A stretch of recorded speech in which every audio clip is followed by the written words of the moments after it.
ഏവർക്കും സ്വാഗതം.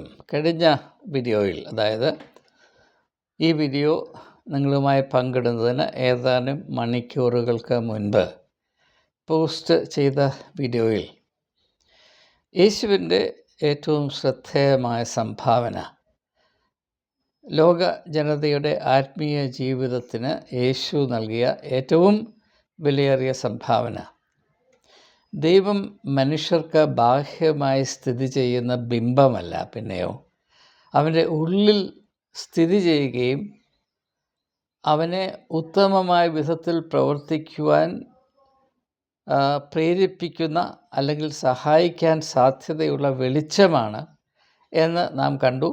അത് ആ വീഡിയോ കണ്ട ഏവരും വളരെ താല്പര്യത്തോടെ അംഗീകരിച്ചു എന്ന് മനസ്സിലാക്കുന്നതിൽ എനിക്ക് അതീവമായ ചരിതാർത്ഥ്യമുണ്ട്. അതിനോടനുബന്ധമായ ചിന്തകളാണ് ഈ വീഡിയോയിൽ ഞാൻ പ്രതിപാദിക്കുന്നത്. അങ്ങനെ ഒരു ആത്മീക അർത്ഥമുള്ള ദൈവസങ്കല്പം നാം പ്രാപിച്ചാൽ, നാം അംഗീകരിച്ചാൽ പിന്നെ എന്ത് സംഭവിക്കും? നാം താത്വികമായി അങ്ങനെയാണ് എന്ന് സമ്മതിക്കുമ്പോൾ ആ സമ്മതത്തിൽ കൂടെ നാം ഏറ്റെടുക്കുന്ന ഒരു കർത്തവ്യമുണ്ട്. ആ കർത്തവ്യം എന്താണ്? ഇതാണ് സത്യമെന്ന് അറിഞ്ഞിട്ട് ആ സത്യത്തെ എപ്രകാരം യാഥാർത്ഥ്യമാക്കുവാൻ നാം ശ്രമിക്കണം. അതിനാണ് ഇംഗ്ലീഷിൽ ഹെർമെന്യൂട്ടിക്സ് എന്ന് പറയും. എങ്ങനെയാണ് ഈ ഒരു ആശയത്തെ നാം പ്രയോഗിക്കേണ്ടത്? How to apply a changed understanding. അതിൻ്റെ ടെക്നിക്കൽ വേർഡാണ് ഹെർമെന്യൂട്ടിക്സ്. അത് ഓർത്തില്ലേലും കുഴപ്പമില്ല. അപ്പോൾ ഈ ഒരു വീഡിയോയിൽ ദൈവത്തെ പറ്റിയുള്ള വ്യത്യസ്തമായ ഈ തിരിച്ചറിവ് നാം അംഗീകരിച്ചാൽ അതിനുശേഷം എന്ത് സംഭവിക്കണം? ഇതാണ് നമ്മുടെ അന്വേഷണം. ആദ്യമായി ആരാധനയെ പറ്റിയുള്ള ഇപ്പോൾ നമ്മുടെ മധ്യത്തിൽ സ്ഥിതി ചെയ്യുന്ന നാനാവിധമായ ആശയങ്ങളും പുനഃപരിശോധിക്കേണ്ട കടമ വളരെ കൃത്യമായി അവിടെ ഉദിക്കുന്നതാണ്. ഇവിടെ ഞാൻ മുൻപ് പലതവണ സൂചിപ്പിച്ചിട്ടുണ്ട് എങ്കിലും എന്തുകൊണ്ടോ ആളുകൾ അംഗീകരിക്കാൻ ഭയപ്പെടുന്ന ഒരു അടിസ്ഥാന പ്രമാണം ഞാൻ ഒന്നുകൂടെ ഓർമ്മിപ്പിക്കട്ടെ. നാം ചെറുപ്പം മുതലേ ആരാധന ആരാധന ആരാധന എന്ന വാക്ക് കേൾക്കുകയും അത് സംബന്ധമായ അനുഭവങ്ങൾ പ്രാപിക്കുകയും അങ്ങനെ നിശ്ചയിക്കപ്പെട്ടുള്ള വിധത്തിൽ ദൈവത്തെ മുറയ്ക്ക് ആരാധിക്കുന്നത് ഒരു വിശ്വാസിയുടെ കടമയാണ് എന്ന് ധരിക്കുകയും അതിൽ നിന്ന് വ്യത്യസ്തമായ എന്തെങ്കിലും അഭിപ്രായമുണ്ടെങ്കിൽ അത് പിശാചിൻ്റെ അഭിപ്രായമാണ് എന്ന് നമ്മെ ധരിപ്പിച്ചു വച്ചിരിക്കുന്ന ഒരു സാഹചര്യത്തിലാണ് ഞാൻ സംസാരിക്കുന്നത് എന്നതിനെപ്പറ്റി എനിക്ക് ഉത്തമ ബോധ്യമുണ്ടെങ്കിലും അതുകൊണ്ട് നിരാശപ്പെട്ടു പോകാതെ വളരെ ശ്രദ്ധേയമായൊരു ആശയം ഞാൻ ഒന്നുകൂടെ നിങ്ങളെ ഓർമ്മിപ്പിക്കട്ടെ. ആരാധന എന്ന ആശയത്തെ നാം അല്പം കാര്യമായി പരിഗണിക്കേണ്ട ആവശ്യമുണ്ട്. നാം ആരാധനയെ അറിയുകയും ആചരിക്കുകയും ചെയ്യുന്ന വിധത്തിൽ അടങ്ങിയിരിക്കുന്ന ധാരണ എന്താണ്? നാം ഇപ്പോൾ പ്രാപിച്ച യേശുവിൽ കൂടെ പ്രാപിച്ച അറിവ്, അതായത് ദൈവം നമ്മുടെ ഉള്ളിലാണ്. അത് യേശുവിൽ മാത്രമാണ് ആ തിരിച്ചറിവ് ഉണ്ടായത് എന്ന് ഞാൻ പറയുന്നില്ല. ഹിന്ദു സ്പിരിച്വൽ ഫിലോസഫിയുടെ പലയിടങ്ങളിലും ഇതുണ്ട്. അതുകൊണ്ടാണ് അന്ധകാരത്തിൽ നിന്ന് വെളിച്ചത്തിലേക്ക് നയിക്കണം. അത് യേശുവിൻ്റെ പേരിലല്ല എങ്കിലും ആ ആശയവും ആഗ്രഹവും തികച്ചും ആത്മീയം തന്നെയാണ്. ലോകത്തിലുള്ള എല്ലാ ആത്മീയ പാരമ്പര്യങ്ങളും ദൈവത്തെ വെളിച്ചമായിട്ട് തന്നെയാണ് അറിയുന്നത്. അതുകൊണ്ട് ഇത് സാർവലൗകികമായ ഒരു തിരിച്ചറിവാണിത് എന്നുകൂടെ ഞാൻ സൂചിപ്പിക്കട്ടെ. നാം ആ തിരിച്ചറിവ് സ്വീകരിച്ചാൽ ആ തിരിച്ചറിവ് എന്തിനു പകരമാണ്? ദൈവം നമുക്ക് ബാഹ്യമായി സ്ഥിതി ചെയ്യുന്നൊരു ശക്തിയാണെന്നും ആ ശക്തിയുടെ രൂപം ഇതാണെന്നും ആ ശക്തിയെ പ്രീതിപ്പെടുത്തേണ്ട വിധങ്ങൾ ഇങ്ങനെയാണെന്നും ആ ശക്തിയുടെ താല്പര്യങ്ങൾ ഇങ്ങനെയാണെന്നും ആ ശക്തിയുടെ കോപം ഇപ്രകാരമുള്ള കാര്യങ്ങളിലാണ് ജ്വലിക്കുന്നത്. ഇങ്ങനെയുള്ള നാനാവിധമായ വിഘടിത ചിന്തകൾ മനുഷ്യജാതിയെ കീറിമുറിച്ച് ഓരോ കഷ്ണങ്ങളാക്കി മാറ്റിവെച്ച് അവരെ ദുരുപയോഗം ചെയ്യുന്നതിന് മാത്രം സഹായിക്കുന്ന ഇപ്രകാരമുള്ള അടിസ്ഥാനരഹിത സങ്കല്പങ്ങൾ. അതിന് പകരം സത്യമെന്താണ്? ദൈവമെന്ന ഒരു പ്രതിഭാസം ഉണ്ട് എങ്കിൽ അത് ലോകത്തിലുള്ള എല്ലാ വ്യക്തികളുടെയും ഉള്ളിൽ സ്ഥിതി ചെയ്യുന്ന വെളിച്ചമാണ്. ആ വെളിച്ചം ഉൾക്കൊള്ളാത്ത ഒരു വ്യക്തി പോലും ഈ ലോകത്തിലില്ല. എന്നാൽ ആ വെളിച്ചത്തെ എപ്രകാരം ഏത് തോതിൽ പ്രകടിപ്പിക്കുവാൻ ആർക്ക് കഴിയുന്നു, അവിടെയാണ് വ്യത്യാസം വരുന്നത്. അതുകൊണ്ട് നിലവിലിരിക്കുന്ന മതസങ്കല്പങ്ങളിൽ കിരാതമായ ദൈവസങ്കല്പങ്ങൾ മാത്രമാണ് പ്രവർത്തിക്കുന്നത്. അതുകൊണ്ട് എല്ലാ മതങ്ങളും തുല്യമായി ബിംബാരാധനയുടെ ഇടങ്ങളാണ് എന്ന് മനസ്സിലാക്കുക. ക്രിസ്ത്യാനികൾ എപ്പോഴും പറയുന്നത് ഹിന്ദുക്കൾ ബിംബാരാധന ചെയ്യുന്നവരാണ്. മുസ്ലിങ്ങളും ഹിന്ദുക്കളെപ്പറ്റി അതാണ് പറയുന്നത്, നിങ്ങൾ ബിംബാരാധന ചെയ്യുന്നവരാണ്. സത്യമായി പറഞ്ഞാൽ ദൈവം നമുക്ക് ബാഹ്യമായി സ്ഥിതി ചെയ്യുന്ന ഒരു പ്രതിഭാസമാണ് എന്ന് നനച്ച് ആരാധനയെ ക്രമീകരിച്ച് ദൈവത്തെ പ്രീതിപ്പെടുത്തിയും അല്ലെങ്കിൽ ദൈവത്തിൻ്റെ അപ്രീതി ഒഴിവാക്കാനുള്ള തന്ത്രങ്ങൾ അന്വേഷിച്ചും, പിന്നെ ഇഹലോകത്തിലെ പ്രതിഫലം മാത്രം പോരാ, പരലോകത്തിലും എനിക്ക് കസേര ഉറപ്പിക്കണം, ഇങ്ങനെയുള്ള പ്രാകൃതമായ ചിന്തകൾ വെച്ച് ആരാധനയിൽ പങ്കെടുക്കുന്ന എല്ലാവരും ബിംബാരാധനക്കാരാണ്. ആ ബിംബാരാധനയിൽ ജനങ്ങളെ നയിക്കാൻ മാത്രമേ പുരോഹിതവർഗത്തിന് സാധ്യമാകുകയുള്ളൂ. അതുകൊണ്ട് എവിടെയൊക്കെ പുരോഹിതരുണ്ടോ അവിടെയെല്ലാം ബിംബാരാധനയാണ് നടക്കുന്നത് എന്ന് സുവിശേഷങ്ങളോട് വിദൂര ബന്ധമുള്ളവർ തിരിച്ചറിയുന്നവരാണ്. പക്ഷേ അത് ക്രിസ്ത്യാനികൾ മനസ്സിലാക്കാൻ ശ്രമിക്കുന്നില്ല. എത്ര ആക്കിപ്പിക്കാൻ ശ്രമിച്ചാലും എന്തുകൊണ്ടോ അനേകർക്ക് അത് സ്വീകരിക്കാനുള്ള ധൈര്യം ഉണ്ടാകുന്നില്ല. കാരണം യേശുവിൻ്റെ ആത്മീയ ദർശനത്തെയും ഉത്ബോധനങ്ങളെയും സത്യസന്ധമായി മനസ്സിലാക്കുവാനും സ്വീകരിപ്പാനുമുള്ള ധൈര്യം ഇല്ല എന്നതുകൊണ്ടാണ് ഇത് സംഭവിക്കുന്നത് എന്ന് ഞാൻ ഇത്തരുണത്തിലൊന്ന് സൂചിപ്പിക്കുക മാത്രമേ ചെയ്യുന്നുള്ളൂ. അപ്പോൾ നമുക്ക് മുൻപോട്ട് പോകാം.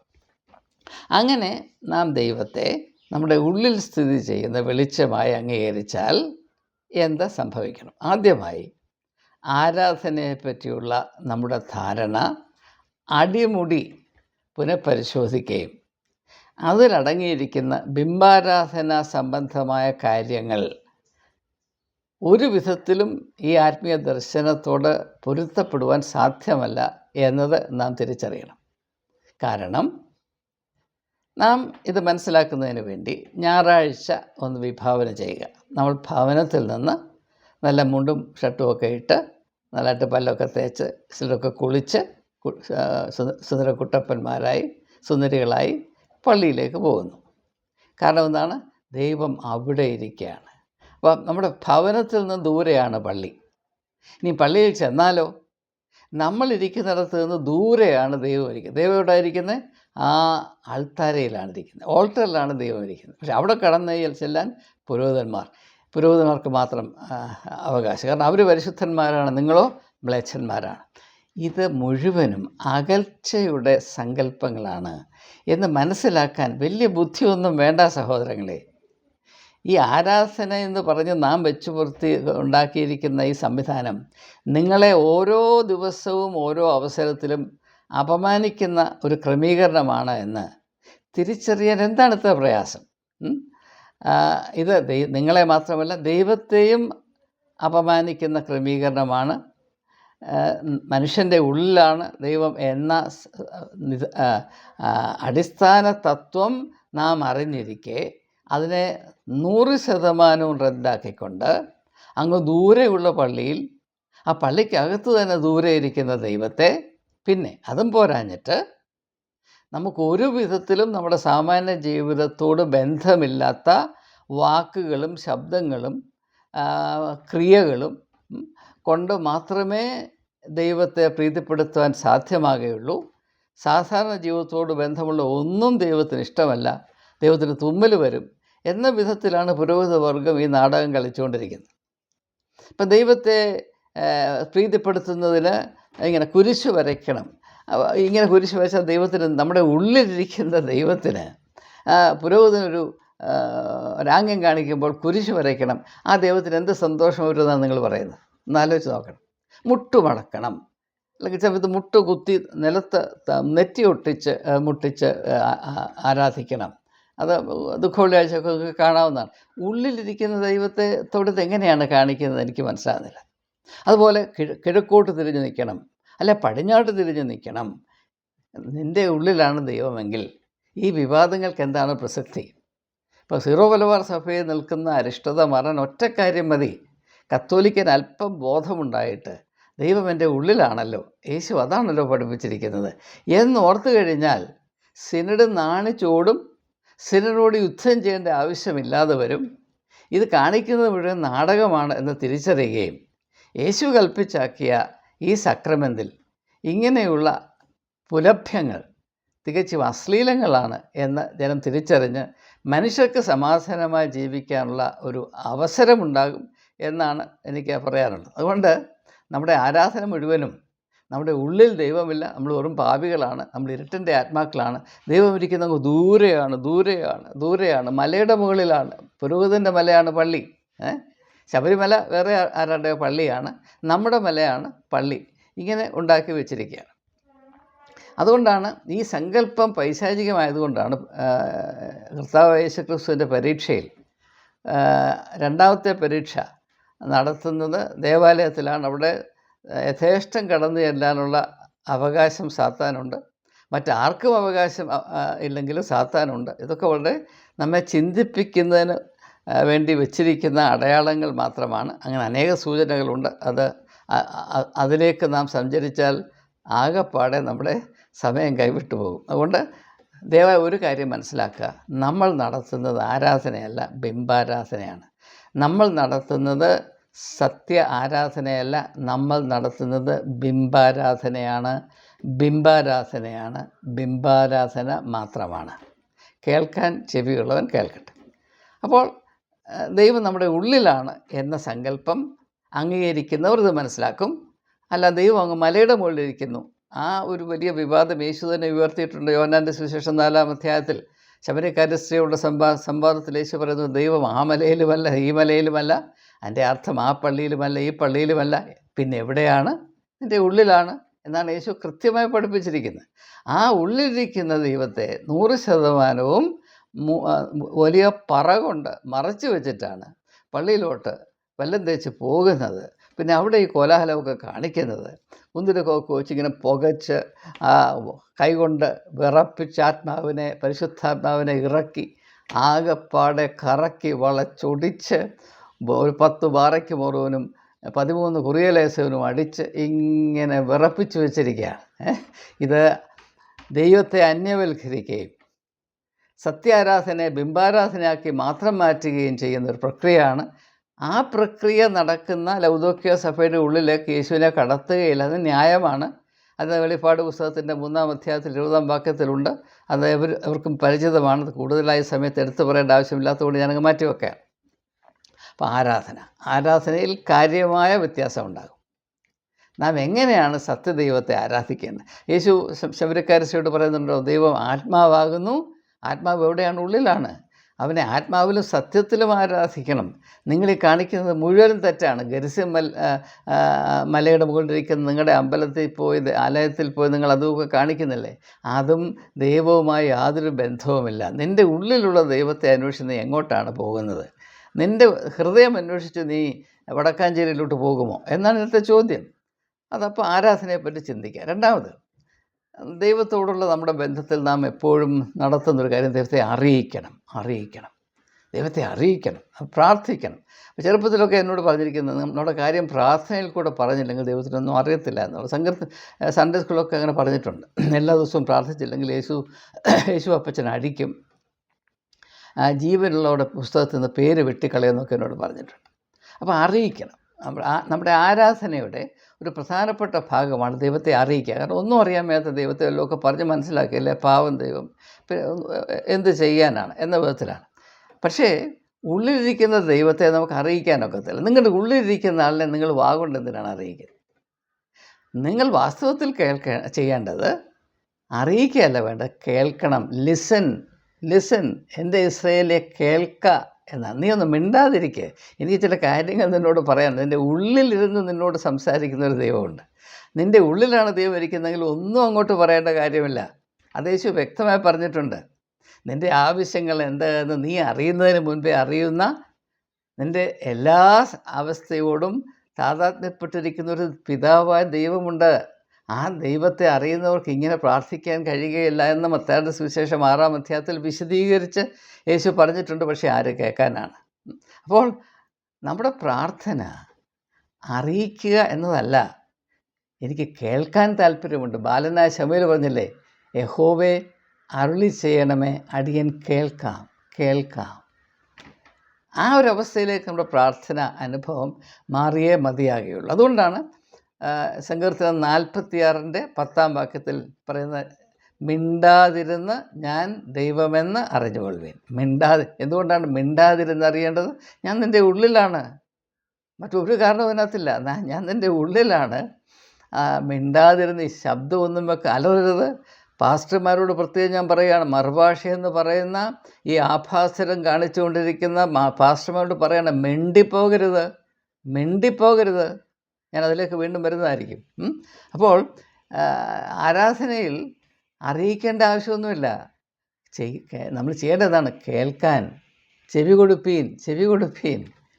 യേശുവിൻ്റെ സ്നാനം കഴിഞ്ഞ ശേഷം അവൻ യോർദാനിൽ നിന്ന് കരയിലേക്ക് വരുമ്പോൾ സ്വർഗം പിളർന്നിരിക്കുന്നതായും പരിശുദ്ധാത്മാവ് പ്രാവുന്ന പോലെ അവൻ്റെ മേൽ വരുന്നതായും ആകാശത്ത് നിന്ന് ഒരു പ്രഖ്യാപനം ഉണ്ടാകുന്നതായും മത്തായിയുടെ സുവിശേഷം 3-ാം അധ്യായത്തിൻ്റെ 13 വാക്യങ്ങൾ വായിക്കുന്നുണ്ട്. അവിടെ എന്താണ് പറയുന്നത്?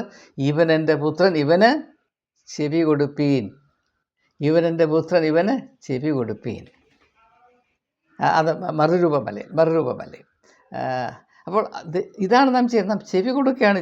അതൊരിക്കലും ചെയ്യത്തില്ല.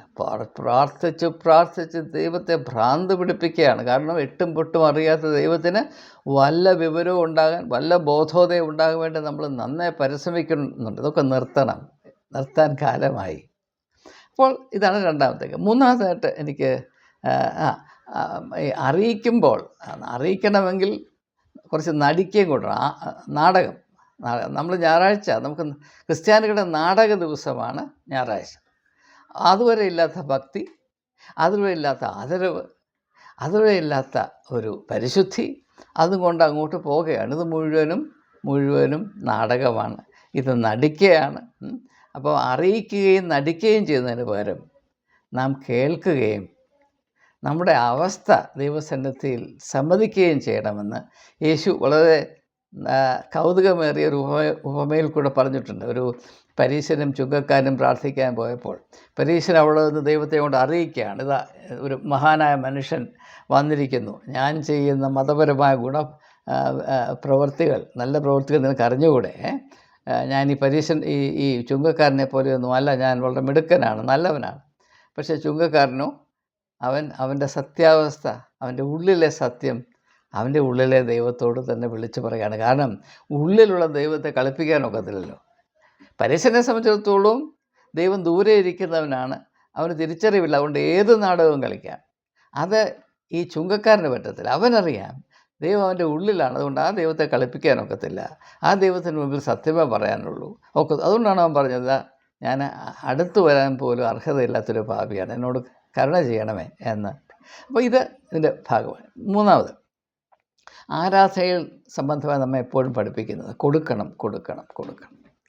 ഈ കാലത്ത് ആരാധന എന്ന് പറഞ്ഞാൽ കൊടുക്കണം, ദൈവവേലയ്ക്ക് കൊടുക്കണം, ഇന്ന ഫണ്ടിന് കൊടുക്കണം. എന്താണ് നമ്മുടെ ഉള്ളിലുള്ള ദൈവത്തിന് എന്താണ് കൊടുക്കേണ്ടത്? വളരെ ലളിതമാണ്. നമ്മുടെ ഉള്ളിലുള്ള ദൈവത്തിന് നാം ഇടം കൊടുക്കണം. പണം കൊടുക്കണമെന്ന് പറഞ്ഞിട്ടേ ഇല്ല. അത് പുരോഹിതൻ കണ്ടുപിടിച്ച ട്രിക്ക് വേലയാണ്. പണം വേണമെന്ന് ദൈവം നിങ്ങളോട് ആവശ്യപ്പെടുന്നില്ല. ദൈവവേലയ്ക്ക് പണത്തിൻ്റെ ആവശ്യമില്ല. പുരോഹിതൻ്റെ സന്ധിപ്പിന് പണം ആവശ്യമുണ്ട്. പക്ഷേ പുരോഹിതൻ്റെ സന്ധിപ്പ് ദൈവവേലയല്ല. ദൈവവേല ചെയ്യാൻ അറിയാവുന്ന ഒരുത്തൻ പോലും പണത്തെ കേന്ദ്രീകരിച്ച് ഈ കർമ്മഭൂമിയിൽ ഇറങ്ങത്തില്ല. ഇതൊക്കെ വളരെ ലളിതമായ സത്യമാണ്. തിരിച്ചറിയാൻ എന്താണ് ഇത്ര ബുദ്ധിമുട്ടെന്ന് എനിക്ക് മനസ്സിലാകുന്നില്ല. അപ്പോൾ നാം ദൈവത്തിന് കൊടുക്കണം, തീർച്ചയായിട്ടും. എന്ത് കൊടുക്കണം? ഇടം കൊടുക്കണം. പക്ഷെ നമ്മെ പഠിപ്പിച്ചത് എന്താണ്? ഇടം കൊടുക്കണ്ട, പണം കൊടുത്താൽ മതി. ഇതാണ് ഏറ്റവും വലിയ അപകടം. ദൈവത്തിന് ഇടം കൊടുക്കാതെ പണം കൊടുക്കുന്നതിൽ ദൈവത്തെ ഒതുക്കി നിർത്തുന്ന ഈ പൈശാചികമായ ആ കാഴ്ചപ്പാടിൽ കൂടെയാണ് യേശുവിന് പോലും തട്ടുപറ്റിയത്. അതാണ് വെളിപ്പാട് പുസ്തകത്തിൽ നാം കാണുന്നത്. ലൗദോക്യ സഭ വളരെ സമ്പന്നമായ സഭയായിരുന്നു. അത് സമ്പന്നമായ കാര്യം എന്താണ്? ദൈവത്തിന് ഇടം കൊടുക്കേണ്ട, പണം കൊടുത്താൽ മതി എന്ന് പഠിപ്പിച്ചു. അങ്ങനെ സഭയിൽ പണം വർദ്ധിച്ചു. അതോടുകൂടി യേശുവിനെ അടിച്ച് വെളിയിൽ കളഞ്ഞു. അതുകൊണ്ട് വെളിയിൽ നിന്നുകൊണ്ട് യേശു ഭിക്ഷയാചിക്കുകയാണ്. കഥ പറഞ്ഞ് എന്നെ അകത്തോട്ടൊന്ന് കാലുകുത്താൻ സഹായിക്കണമേ, ആര് കേൾക്കാനാണ്? ഇത് നമ്മുടെ അവസ്ഥയല്ലയോ? ഇപ്പം നമ്മുടെ പള്ളികളൊക്കെ പുതുക്കി പണിയുന്നു, ഓരോ പള്ളികളിൽ ഇപ്പോൾ എയർ കണ്ടീഷൻ ചെയ്യുന്നു, മാർബിൾ ഫ്ലോർ ഇടുന്നു, മറ്റേതൊന്നു തകൃതിയാണ്. പക്ഷേ ലൗദോക്യ സഭകൾ ഇവിടെ പണിതുകൊണ്ടിരിക്കുകയാണ്. വെളിയിൽ നിന്നുകൊണ്ട് യാചിക്കുന്ന ഒരു നസ്രയനുണ്ട്. യേശു എന്നാണ് അവൻ്റെ പേര്. അദ്ദേഹത്തെയൊക്കെ മറന്നിട്ട് നാളേറെയായി. അപ്പോൾ നാം ദൈവത്തിന് കൊടുക്കണം. ഇടം കൊടുപ്പീൻ, ചെവി കൊടുപ്പീൻ, രണ്ടുമുണ്ട്. ഇസ്രായേലേ കേൾക്കാം, ചെവി കൊടുപ്പീൻ. അതുകൊണ്ടാണ് യേശു പറയുന്നത് കേൾക്കാൻ ചെവിയുള്ളവൻ കേൾക്കട്ടെ. എന്താണ് ആളുകൾക്ക് എന്താണ് ചെവിയില്ലാതെ പോകുന്നത്? ദൈവത്തിന് പണം കൊടുത്താൽ മതി. നിങ്ങൾ ആർക്കെങ്കിലും പണം കൊടുത്താൽ, നിങ്ങൾ ആരോടെങ്കിലുമുള്ള നിങ്ങളുടെ ബന്ധത്തെ പണത്തിൽ ഒതുക്കിയാൽ പിന്നെ ആ വ്യക്തിയെ നിങ്ങൾ ശ്രവിക്കേണ്ട കാര്യമേ ഇല്ല. ഇപ്പോൾ അപ്പോസ്തല പ്രവൃത്തികളുടെ 3-ാം അധ്യായത്തിൽ ദേവാലയത്തിൻ്റെ മുമ്പിൽ നിന്ന് യാചിച്ചുകൊണ്ടിരുന്ന ഭിക്ഷക്കാരനോട് പത്രോസ് എന്താണ് പറയുന്നത്? എന്നെ നോക്കാനാണ് പറയുന്നത്. കാരണം എന്താണ്? പണം മാത്രം കാത്തിരിക്കുന്നവൻ മനുഷ്യരെ ഒരിക്കലും ശ്രദ്ധിക്കുകയില്ല. മനുഷ്യരെ ശ്രദ്ധിച്ചു തുടങ്ങിയാൽ പണത്തോടുള്ള കൊതി മാറുകയും ചെയ്യും. ഇപ്പം നമ്മുടെ സഭകളിൽ പണക്കൊതി ഇപ്പോൾ മുറ്റി നിൽക്കുമ്പോൾ നാം മനസ്സിലാക്കേണ്ട കാര്യം, നാം നമുക്ക് വരുത്തി വെക്കുന്ന ഏറ്റവും വലിയ അപകടമാണ്. കാരണം നമ്മുടെ സഭകളെ നാം സമൃദ്ധമാക്കിയാൽ ഏറ്റവും കൂടുതൽ തട്ട് കിട്ടുന്നത് നമുക്കാണ്. നമ്മളെ ഓരോ വ്യക്തിയും അവഗണിച്ച് കഴിയും. പിന്നെ പണച്ചാക്കുകളെ ചിലപ്പോൾ മാനിച്ചെന്നിരിക്കും. സാധാരണക്കാരെയും പാവപ്പെട്ടവരെയും ശ്രദ്ധിക്കുന്ന ഒരു സംസ്കാരം നമ്മുടെ സഭകളിൽ നിന്ന് അറ്റുപോയിട്ട് നാളേറെയായതിൻ്റെ കാരണം നമ്മൾ തന്നെയാണ്. നാം ദൈവത്തെ പണം കൊടുക്കുന്നതിൽ മാത്രം ഒതുക്കി, ഇടം കൊടുക്കാതെ പണം കൊടുത്ത് ദൈവത്തെ നാം അങ്ങ് ഒഴിവാക്കി. ഇത് ഒരു അവസ്ഥയാണ്. ആരാധനയിൽ കൂടെ നാലാമതായി നാം മനസ്സിലാക്കുന്നത് വല്ലതും ചെയ്യണം. എന്ത് ചെയ്യണം? പുരോഹിതരോട് ചോദിച്ചാൽ പറയുന്നത് നിങ്ങൾ ആചരിക്കണം. പുരോഹിതൻ്റെ വായിൽ നിന്ന് ഒറ്റ വാക്കേ വരത്തുള്ളൂ, ആചരിക്കണം. അപ്പോൾ പറയും, ഞായറാഴ്ച പള്ളിയിൽ മണിയടിക്കുമ്പോൾ നിങ്ങളങ്ങോട്ട് വരാതിരിക്കാൻ ഒരു കാരണവും ഉണ്ടാകരുത്. അവിടെ വന്ന് ആരാധിപ്പീൻ, ആചരിപ്പീൻ. ബാക്കി എന്തും ആരും ചാകാൻ കിടന്നോട്ടെ, അയ്യോ അത് മുടക്കരുത്, നീ ഞായറാഴ്ച ഇവിടെ വന്നോണം എന്ന് പറയും. ആചരം. പുരോഹിതൻ ഒറ്റ വാക്കേ ഉള്ളൂ, നിഘണ്ടുവിൽ ഒറ്റ വാക്കേ ഉള്ളൂ, ആചരിക്കുക. യേശു പറഞ്ഞു അത് പാടില്ല. നിങ്ങൾ ചെയ്യേണ്ടത് എന്താണ്? അന്വേഷിപ്പീനെന്ന് പറഞ്ഞു. ഉള്ളിലിരിക്കുന്ന ദൈവത്തെ ആചാരത്തിൽ ഒതുക്കാനൊക്കത്തില്ല, അന്വേഷിക്കാനേ സാധ്യമാണ്. അന്വേഷണത്തിൻ്റെ അർത്ഥം എന്താണ് ദയവായി മനസ്സിലാക്കുക. അന്വേഷിക്കുക എന്ന് പറഞ്ഞാൽ നമ്മുടെ ഉള്ളിലുള്ള സാധ്യതകളെ എപ്രകാരം ബാഹ്യമായ ലോകത്തിൽ അന്വർത്ഥമാക്കുവാൻ സാധിക്കും, അതിൻ്റെ പേരാണ് അന്വേഷണം. അതിൻ്റെ ഉത്തമ ഉദാഹരണമാണ് യോഹന്നാൻ്റെ സുവിശേഷം 12-ാം അധ്യായത്തിൽ യേശു പറയുന്ന ഉപമ. ഗോതമ്പ് മണി വീണ് ചാകുന്നില്ല എങ്കിൽ അതിനെന്ത് പ്രയോജനം? ചത്താലോ അത് അധിക ഫലം പുറപ്പെടുവിക്കും.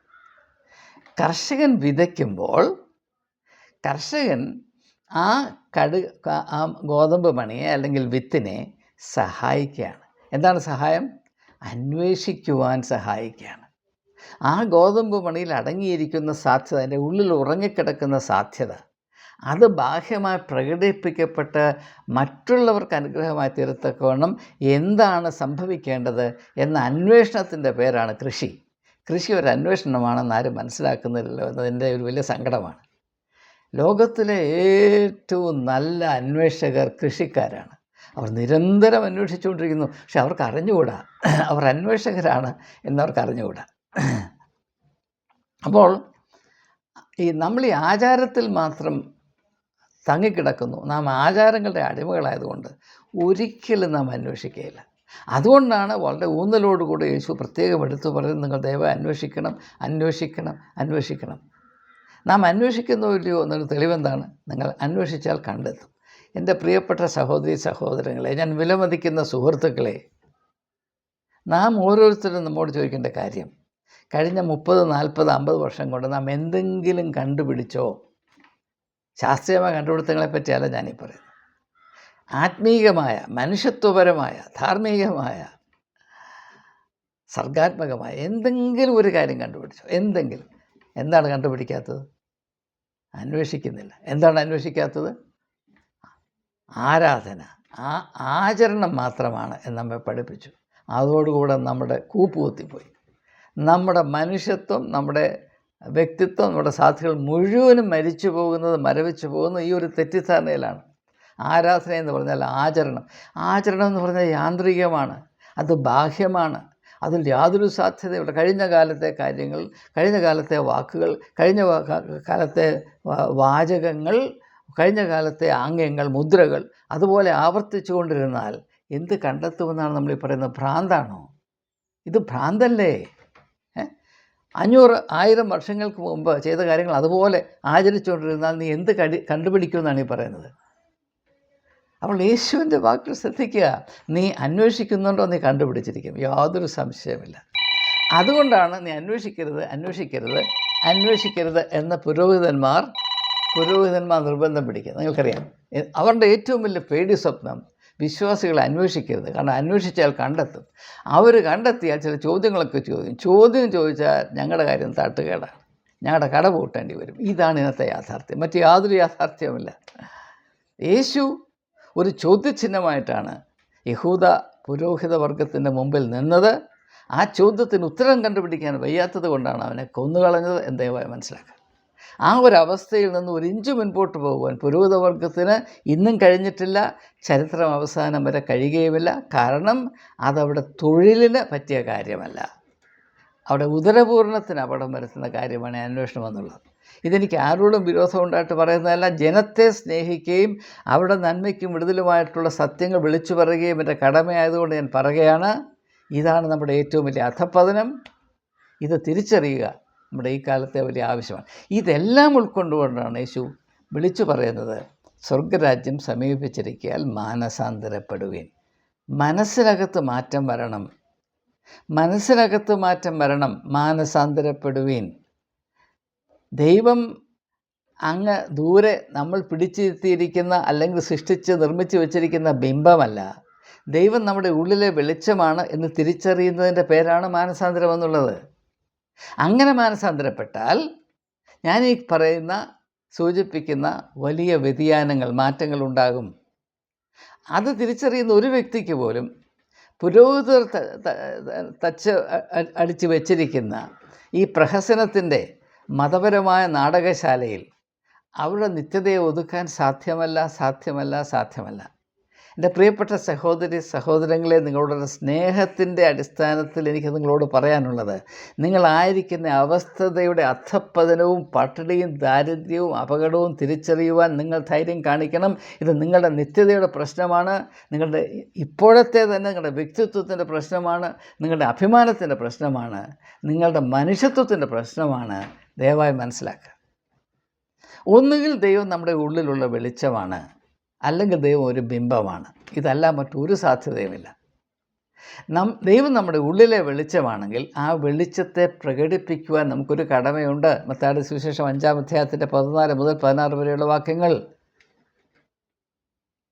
അങ്ങനെ ദൈവം നമ്മളെ ഉള്ളിൽ വസിക്കുകയും വെളിച്ചത്തിൻ്റെ പ്രവൃത്തികൾ ചെയ്യാൻ നമ്മെ സഹായിക്കുകയും പ്രേരിപ്പിക്കുകയും പ്രബുദ്ധരാക്കുകയും ചെയ്യുന്ന ആന്തരികമായ മർമ്മമാണെങ്കിൽ നമ്മുടെ ആരാധനയിൽ അത് പ്രതിബിംബിച്ചിരിക്കും. അങ്ങനെയെങ്കിൽ നാം ബിംബാരാധനക്കാരായി നിൽക്കുകയില്ല. ഉള്ളിൽ വസിക്കുന്ന ദൈവത്തെ എപ്രകാരമാണ് അറിയുകയും ആദരിക്കുകയും ചെയ്യേണ്ടത് എന്നതിനെപ്പറ്റി നമുക്ക് വലിയൊരു ഉത്തരവാദിത്വ ബോധമുണ്ടാകും. ഉള്ളിലിരിക്കുന്ന ദൈവത്തെ ഇങ്ങനെ അറിയിക്കേണ്ട കാര്യമൊന്നുമില്ല. ഉള്ളിലുള്ള ദൈവത്തെ ശ്രദ്ധിക്കുക, കേൾക്കുക, ചെവി കൊടുക്കുക. ആ ഉള്ളിലിരിക്കുന്ന ദൈവത്തിൻ്റെ മുമ്പിൽ അഭിനയിക്കാതിരിക്കുക. മത്തായിയുടെ സുവിശേഷം 6-ാം അധ്യായം, അഭിനയിക്കരുത്, ദൈവത്തിൻ്റെ മുമ്പിൽ അഭിനയിക്കരുത്. അതാണ് ദൈവത്തിൻ്റെ മുമ്പിൽ അഭിനയിക്കുന്നതിൻ്റെ പേരാണ് കപടഭക്തി. അതാണ് ഏറ്റവും ലളിതമായ വിവക്ഷ. എന്താണ് കപടഭക്തി? ദൈവത്തിൻ്റെ മുമ്പിൽ അഭിനയിക്കുക. അങ്ങനെ അഭിനയിക്കുന്നവർക്കാണ് അതിൻ്റേതായ കോസ്റ്റ്യൂം വേണ്ടത്. അതുകൊണ്ടാണ് പുരോഹിതന് അവൻ്റെ കോസ്റ്റ്യൂം ഇല്ലെങ്കിൽ അവൻ നഗ്നനാണെന്ന് തോന്നിയൊരു കാര്യം എന്താണ്? ഒന്നാന്തരം മോഹൻലാലും മമ്മൂട്ടിയൊക്കെ ഓടി രക്ഷപ്പെടേണ്ടി വരും. ഒരു പുരോഹിതൻ്റെ മുമ്പിൽ പിടിച്ചു നിൽക്കാൻ ഒരു മോഹൻലാലിനോ മമ്മൂട്ടിക്കോ ഒരു ബാക്കിയുള്ള പേരൊന്നും എനിക്കറിയില്ല, ക്ഷമിക്കണം, പോട്ടെ, ആർക്കും സാധ്യമല്ല. അപ്പോൾ ദൈവം നമ്മുടെ ഉള്ളിലെ വെളിച്ചമാണെങ്കിൽ അവന് കൊടുക്കേണ്ടത് പണമല്ല, പിന്നെയോ ഇടം കൊടുക്കണം. ഇടം കൊടുക്കുക എന്ന് പറഞ്ഞാൽ അതിനാണ് ഹോസ്പിറ്റാലിറ്റി എന്ന് പറയും. അതിൻ്റെ നല്ല ഒരു ഉദാഹരണമാണ് ഉൽപ്പത്തി പുസ്തകം 18-ാം അധ്യായത്തിൽ അബ്രഹാം 3 അപരിചിതരായ പുരുഷന്മാരെ സ്വീകരിക്കുന്ന ആ സംഭവം ഒന്ന് വായിച്ചാൽ നിങ്ങൾക്കത് മനസ്സിലാകും. മനോഹരമാണ്. ഇടം കൊടുപ്പീൻ, ഇടം കൊടുപ്പീൻ, അതാണ് ആരാധന. യഥാർത്ഥത്തിലുള്ള ആരാധന അതാണ്. ദൈവത്തിന് ഇടം കൊടുക്കുന്ന അവസ്ഥയാണ്. പിന്നെ ദൈവം നമ്മുടെ ഉള്ളിലുള്ള വെളിച്ചമാണെങ്കിൽ ആചാരത്തിൽ നിന്ന് അന്വേഷണത്തിലേക്ക് മുന്നേറും. അന്വേഷിക്കുമ്പോൾ നാം കണ്ടെത്തുമ്പോൾ ഒരു പുതിയ ആകാശവും പുതിയ ഭൂമിയും അവകാശമാക്കുവാൻ നമുക്കിടയാകും. അത് അതിമനോഹരമായ ഒരു സാധ്യതയാണ്, ഒരു ലക്ഷ്യമാണ്. അതിനപ്പുറത്ത് ഒന്നും തന്നെയില്ല എന്നതാണ് യേശുവിൽ കൂടെ എനിക്ക് മനസ്സിലാക്കാനിടയായത്. ഈ വളരെ ചിന്തനീയമായ വിഷയത്തെ സംബന്ധിച്ചുള്ള അന്വേഷണത്തിൽ ശ്രദ്ധയോടെ ക്ഷമയോടെ പങ്കെടുത്ത ഏവരോടുമുള്ള കടപ്പാട് അറിയിച്ചുകൊണ്ട് വാക്കുകൾ ഉപസംഹരിക്കുന്നു. ഏവർക്കും എല്ലാ ഭാവുകങ്ങളും നേർന്നുകൊള്ളും.